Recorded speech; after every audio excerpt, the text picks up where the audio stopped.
Welcome to the Real Estate Women's Podcast. Thanks for pulling up a chair to our roundtable discussion. Here, we'll teach you how you can create a stream of passive income through multifamily investing, and we'll help you to shift your mindset so you can start living the life you really want to be living by design today.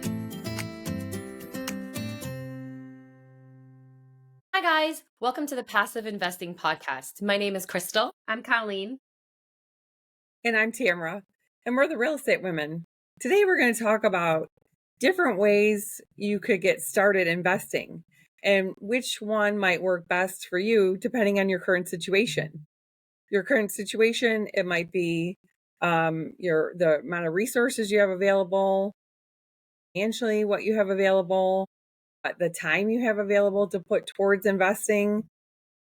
You know, it's just so we want to discuss like which way or which option might be best for you to get started.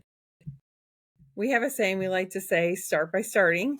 And so, Colleen, what do you think? Where do you think we should start? Well, I mean, there's a lot of them, but off the top of my head, I feel like the most popular way that people think about it nowadays, and it's because they see it on TV, is the active flipper, you know? But you definitely need to have, you know, it's best suited for somebody that has some construction knowledge or some knowledge on how to do some repairs, some painting, some changing out of things. You know, it may not be for you if you can't get your hands dirty, put a little sweat equity into things, right? Not that you can't hire anything out, but the more you can do yourself, potentially the less labor, you know, you pay, and then you can make more on the end side. With that said, you would have to probably have a way of paying for the property, you know, paying for the construction costs, the materials. So you'll also need to have some cash, you know, is kind of what I would think. What are you guys thinking? Yeah, I think active flipper is a really popular option. That's like you said, that's like the number one thing. Like, I'm going to buy a property, I'm going to fix it, and I'm going to flip it, and I'm going to make a ton of money. But I think the best place to really start is like, okay, take a step back. You want to get started in real estate. Well, what boxes can you check? What do you have? What do you have as far as finances? What knowledge do you have? Is your knowledge of, like Colleen mentioned, do you have the knowledge of the construction work? Can you go in there, get your hands dirty, and you're the kind of the Mr. Fix It or Miss Fix It, can fix anything? Or are you the type of person who does not want to fix it, but you have a great handle on the real estate market? Maybe you've been looking for a while and you know what the market is, you know what things are selling for, you know what they can sell for. You're a people person, you're good at networking, but maybe you have some funds and not enough. So I think the number one thing is to first take a real true look at yourself. Do you want to fix things? Do you want to be somebody that just comes in with the finances? Do you even want to make decisions? Do you want to be active? Or do you just maybe have some funds that you want to put to work? So I think it's really, really important to look at your situation and then look at the options out there. And that first option, you know, that active flipper, that's really good, like Colleen said, for that person who has some knowledge in construction, has some knowledge in some finances, but you know, maybe you don't have all of that yourself. Maybe you have the construction and a little bit of cash. So maybe you want to flip, but you want to do it as a JV, a joint venture with a partner. And maybe your partner is somebody that has a lot of real estate information, doesn't know how to fix anything, and has a little bit of funds like you do. So together, you guys can create this team that has enough funds to really get started and knowledge on both sides of the table. So that's just a really good idea to like, what can you bring to the table? And that's going to tell you what would be your best bet. And Colleen, that was a great one. Start active flipper. What do you think is another really popular one, Tamara? Well, I think I want to stay on the active flipper one for just a second, because we one of the things that I think we haven't mentioned is I think it's not just knowing about the swinging the hammer or knowing how to fix something. It's the budgeting aspect. I just, you know, to touch upon that, to know, you know, what the costs are, what the bottom line is, to say, you know, just throw a number and you don't have an experience that, you know, oh, that's going to cost 20 grand, when really in reality, when you crunch the numbers, it's really going to be double that. And so I think that's where partnering with someone that's done it before, or has the construction, not just the construction knowledge of how to swing the hammer, it's the numbers. and to work them backwards and to, crunch them in the right way. So then you don't short yourself. So, cause you want to keep going, right? So, to keep going and then, or just anyway, I would say, another one that we could talk about or to start with, it would be house hacking. Yeah, that's a good one. I know if I could turn back time, I would personally have started there. So it just wasn't even a term or a phase for um when I was, bought my first house, etc. In any event, I think that's a good place to start where you buy a duplex or, triplex or fourplex and you rent out the other units. Get your feet wet, or leave one vacant and then you could, be rehabbing it while you're living in it. I think that's a good place to start. What do you think? That's exactly how I got started personally was the house hacking, I was at the point where I'm like, okay, I don't want to pay a mortgage, but I want to buy a house, so I want someone else to pay my mortgage for me. So we bought a 3 family and we lived in one, and like you said, it pays the mortgage. It's a really really great way to get started. It can be a baseline. It can really help you get started with all that budgeting knowledge and information that Tamara said. Like that, I think you totally hit the nail on the head with the importance of that. Like almost any type of real estate that you're in, if it's not you that can really truly look at the numbers, then your partner has to be able to, because when push comes to shove, anytime you're purchasing a rental property, a piece of real estate, you got to look at that like a business. And that's something I truly believe, that every rental property or purchase is its own little microcosm of a business.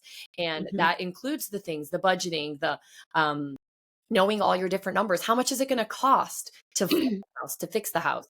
But maybe you can do house hacking like when I did it. There was nothing to fix. Everything was completely rentable. We moved into the 3rd floor because that's the least money we could make. We rented up the second and the first and second. So that was, I think, a really great way. And you don't always have to do house hacking with a multifamily.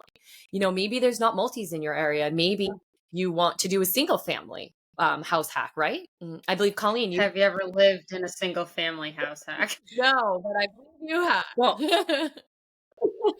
You know, that's how we started out, was buying our first home that way, and actually it was our first 2 homes that we did that way, buying them, moving into them, rehabbing while we lived in them. I mean, you learn how to cook with a microwave, a toaster oven, and a crock pot, and, you adjust to some things here and there. It's maybe not something I would suggest for somebody with young kids. When we started doing it, we were 2 single individuals, living together, boyfriend and girlfriend. But it was a way for us to start with our, the first house we bought was 112.5. I think we sold it for just over 200. Then we bought one that was about, I want to say high ones, 185 or something. And that one sold at like 300 and something. So it was a way to like live somewhere, and then B, advance where we lived until we got to what we wanted. And we were just able to roll our equity, from one end to the next. So it was a way to make money and to have that home that we wanted on the side outside of our normal jobs. But it's not for the weak. You got to be okay with living in a construction zone. So, if that's not for you, if you can't handle dust and like alternative means of cooking, then maybe you don't want to do house hacking. Yeah, it goes back to everything's so situational. Like, what's your situation? What, not just the knowledge, what Yeah. can you handle? What are you willing to Yeah. do? What are you willing to give up? Like, what are you going to give for Mhm. this? Right. Yeah. And I'd have to say what is safe for you to do, right? Because if we had ever thought there was asbestos or lead paint, we probably would not have been living in them while we were doing something. So, that's something you have to take into consideration. What's the age of your flip, and what things might be there that are hazardous for you to actually live in. So be mindful of that. But yeah, and then while we're still kind of on this same thing, we should touch a little bit on the BRRRR method, or people just call it the BRRRR method, where you buy a house, you rehab it, you rent it out, you then refinance it, take the money out of the house and repeat the whole method by putting that into buying another house. It's a way of being a quote unquote active flipper, but retaining these houses to rent out to, gain that long term income instead of that short, flipping a house and you get a profit. This way you get those monthly payments every month for years to come. Yeah, and that's such a great method. I think it has everything. You first of all, you don't have to pay, you don't get hit with the taxes of that large capital gains at a sale. You're holding that, you're adding to your portfolio, and every time you're doing this, you're probably getting better and better at it. You're learning the numbers even better, you're getting better at budgeting. But this, I would say, that's definitely, again, not for the faint of heart. You're going to buy and you're going to rehab something with the intention to rent it out and refinance it out, and you think you're going to get funds out of it. You really, really need to be super good with your numbers. You need to be great with your rehab costs. You have to be able to really know what is it going to be worth after you rehab, your ARV, your after rehab value. Yeah. And what's it going to rent for, right? Because rent's got to cover the mortgage on it plus cover you refinancing out of it. So for the newbie, for their very first time going in, I would say if you've never touched real estate before, you have no experience, you know how to swing a hammer and you have some cash, I would say do your research first before you just assume it's going to be this glorious way. You buy a house, you rehab it, you rent it, and then you magically pull more money out to go start over again, because that only happens if you have all of your numbers dialed in. But that goes back to, get a partner. Maybe you have that knowledge, but somebody else has done a few BRRRRs before, and this is something they've been doing frequently, but you have funds you want to put into it. So maybe you want to talk to somebody to be a part of it with you. They're going to bring the knowledge that you don't have, and they're going to get a piece of that, and you're still going to get your feet wet, and you're going to learn too. That's so, so, so important. Anytime you're talking to somebody who's maybe been there and done that, remember, the value in it is their knowledge and their information. So make sure you can bring value to them as well. That's really important. Never expect to just be like, hey, I have some cash, you have all the info, you do all the work, and I'm just going to sit here and reap the benefits and learn from you. Like, make sure you're bringing something to the table and you can really contribute in the long run, because there's a lot of work. There's a lot of work to do, and there's a lot you can do, definitely, too. What do you think is the easiest way for somebody with like no knowledge, just funds? Like, I have funds that I want to invest, this is my savings, and I'm sick of it sitting in the bank. I don't want it to just sit here and earn 2%, whatever. I want it to earn more for me. How do you put your money to work? What do you guys think is the best way to do that? Well, I would say to invest in a syndication passively and I would say more of A or B class property where there's a little bit less risk. And well, there's risk with everything. I mean, let's just preface that. However, I would say there's less risk and less. It's a little more stable because there's like less on a B minus or C or D. Then there's more things that you need to fix or flip or to get the appreciation going.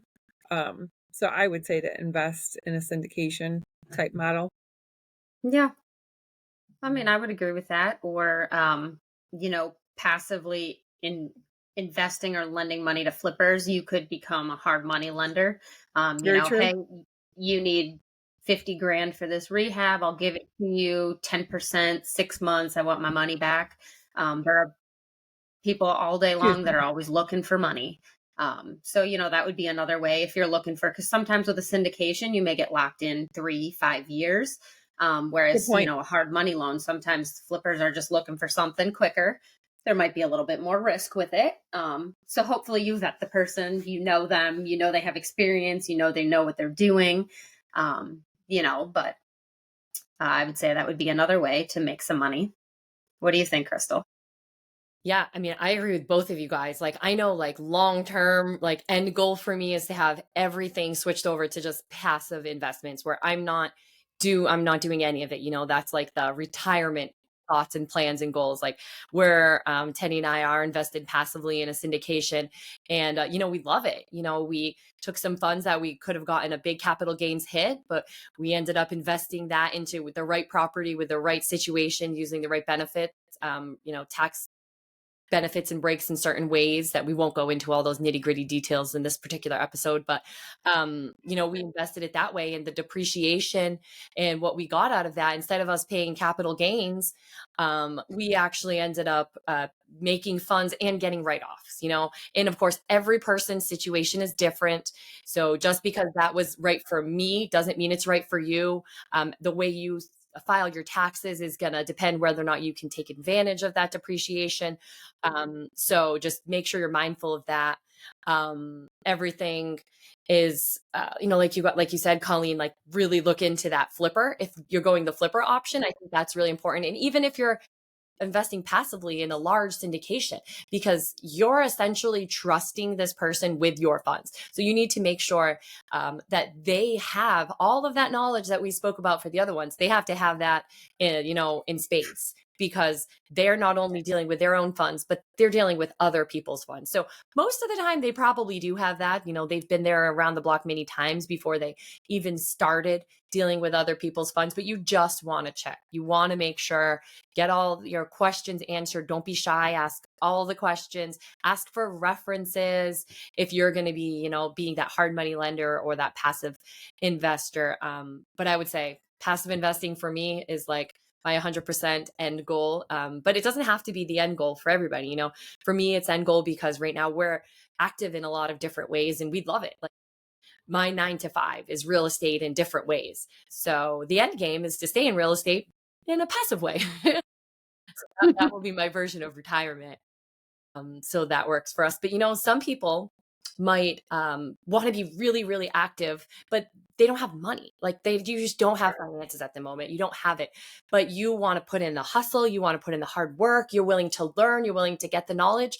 Well, then maybe wholesaling would be a really good option if that sounds like you. If you have the hustle, you want it really bad, and you're willing to put in the time and the effort, wholesaling is a great option, because what that is you go out there and you find a really great property at a great price. You have to go out there and you have to find a deal that's so good. Somebody else is going to buy that property from you before you close for more than you paid. So you need to hustle your butt off, so much so where you're finding the greatest, best deals where there's so much meat on the bones. You're going to sell that property to another real estate investor and they're going to get a good deal out of it. And you're going to get money in your pocket just for finding the deal. So if you're the networker, you want to put relationships together and you can hustle, wholesaling may be so great. And there's so many people out there that teach wholesaling, right, guys? I'm sure you've seen a lot of that. Mm-hmm. Well, it's definitely a term. And then that's where that's tossed around a good amount. And I think some of our listeners might be like, well, why would someone want to do that? Or why the steps? And, to put it in perspective, those properties are, they take time, like Crystal's saying, the hustle and the grit and it takes time. You got to turn over a lot of rocks to find, that gem in the rough type deal. That where the numbers work, because and then that person maybe is flipping another property, or they're at their W-2, or they're taken away on another project, and if the opportunity, that person that's the I'll call it the middleman, for lack of a better, it's a benefit to all parties. It's still a win-win, because they didn't have the time, or they didn't take the time to find it. That person did. And then they made a little bit of money. And then they're building up their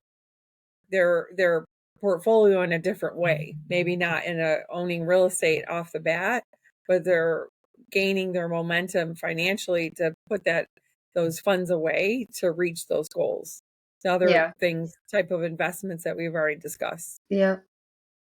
And just like to throw it out there and specify here, like with wholesaling, it doesn't cost you much to be that wholesaler, other than your time, your effort, your energy, but they go out, they get the property under contract and sell the contract off to somebody who's actually going to buy it. So being that middleman didn't cost them 100,000 plus the renovation cost. It didn't. You don't have a lot of money for that, so it's really just you putting in your time, your grit, your energy, but maybe you walk away with a 20, 30,000 or upwards of a profit off of it, right? So that's why people do it. Yeah, definitely. Well, and speaking of time, there's not the carrying cost. Yeah, When correct. you're it's basically you're flipping once you A find that contract. property and that done, you're flipping paper for Yeah. like not minimizing it because there's a need. There's a need and it's worthwhile to talk about because it's definitely a widespread topic, I think, in this space. Yeah.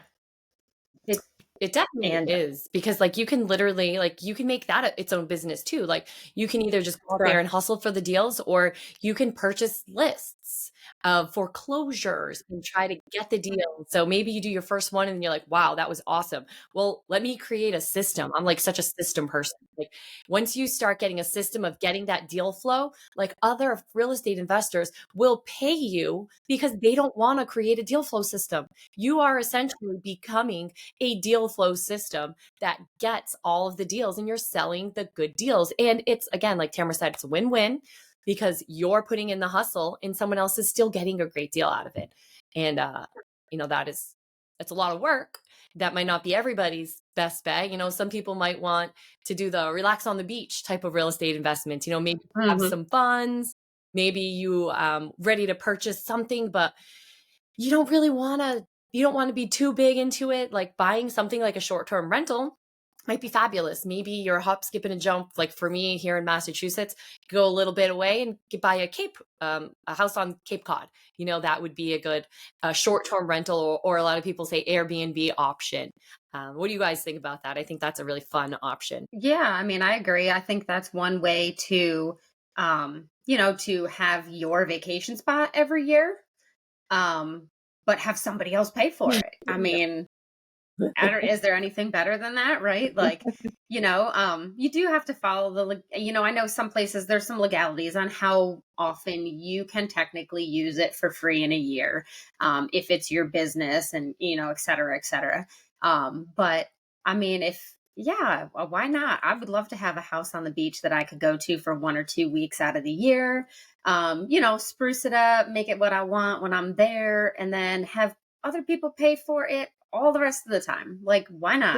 Yeah. And then not only to exactly, and also the other thing that you're not thinking about is, so you hold on to it for 5, 10, 20 years or whatever. Not only is somebody paying all the bills and you're getting free vacations now, but Mhm. in 25 years, when you go and sell it, you've gained all that appreciation that other people paid for. It's a win-win situation, right? How is it not? Yep. I think there's an extra win in that one, a win-win-win. Yeah. Yes. Yes, I love that. The triple wins, I mean, we're talking vacations on the Yeah, beach here, loving it.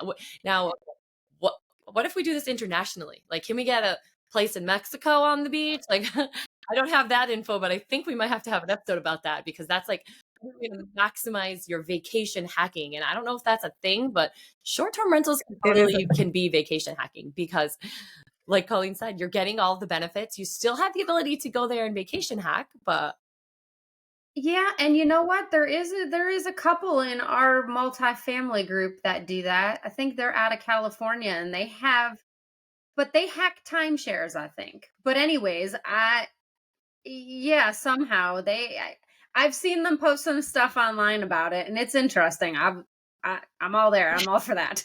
Like I said, different beach every year. yeah. Yeah, Well, it looks like recently someone that I follow in this space too that um she posted something about like there being like a 4% interest rate, and I don't know the area or the country or the city, but it struck my attention that okay, yeah. so Hey, not all conditions are the same. yeah. I mean, Man, I'm smelling another episode. I know I want info on that. And I think we can find an expert that can teach us how to vacation hack because I'm sure our listeners are probably just as interested. But either way, today's conversation was great, ladies. Like we've really touched base on a lot of different ways that somebody who wants to get started can get started. We threw out all the options. We have the flipping, we have BRRRR, house hacking, wholesaling, JVing, partnering up, utilizing your knowledge and somebody else's knowledge to create that whole. I love where we were touching on, remember to know your numbers, the budgeting. That's so important. Never, ever forget that. And, if it's something where you just want to be passive and you want to worry about vacations and doing that type of stuff, well, then it looks like that passive investing might be right for you at this moment. And maybe passive investing is your first way, and then maybe you want to become active later. But either way, remember to do your research. If you're trusting somebody else with your funds, make sure they're worthy of it. Make sure they're reputable. Check all of those things out. Never jump into anything blind, but just like we always like to say, start by starting. Get started. Don't let today go by without starting something. Learn something new. Get yourself on the right path. If you always dream about wanting to be in real estate, it's never going to happen unless you just do it. So let this moment right now be the last time you think about doing it and the first time you actually stop listening to this and take the steps, whatever it is for you personally, because it's different for everyone. So I hope you found the right fit for you in this episode.